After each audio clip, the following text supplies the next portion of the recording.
Hej. Hvordan går det med at dividere? Jeg synes, det kan være en lille smule svært. Nu vil jeg prøve at præsentere en metode, der hedder slikkepindsmetoden, og det kan være, at den er lidt nemmere for dig. Vi tegner den op sådan her med slikkepinden og med et håndtag ned, og så lige sådan en fyr her på tværs. Og hvis jeg nu for eksempel vil sige 412 divideret med 2, så tager jeg totallet, putter ind her, og her ned langs siden, der skriver jeg 412. Så går jeg i gang og siger 2. Hvor mange gange går det op i 4? Det gør det 2 gange. Og så er der 0 til rest. Så siger jeg 2 op i 1. Det gør det 0 gange. Men så er der pludselig 1 til rest. Den falder lige stille herned. Og så står der 12. Og så siger jeg 2 op i 12. Det er 6 gange. Og så er der 0 til rest.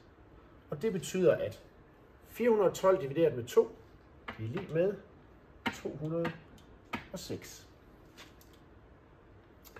Nu er det jo ikke altid, at det går lige op. Det kan jo også være, at man får et kommatal. Så hvis vi nu i stedet for ville sige 413 divideret med 2, så vil jeg igen sætte totallet herind, og så vil jeg skrive 4, 1, 3. 2 op i 4, jamen det gør den 2 gange. 2 op i 1, det gør den 0 gange. Så falder der en ned her. Så er der pludselig 13. 2 op i 13, den går op 6 gange. Og 2 gange 6, det giver 12. Det betyder 1 til rest. Og den falder herned. Men inden den falder ned, så sætter jeg lige et 0 på her. Det svarer egentlig til, hvis der stod 413,00. Og så falder den ene, der var til rest heroppe fra, falder herned. Og så står der faktisk 10.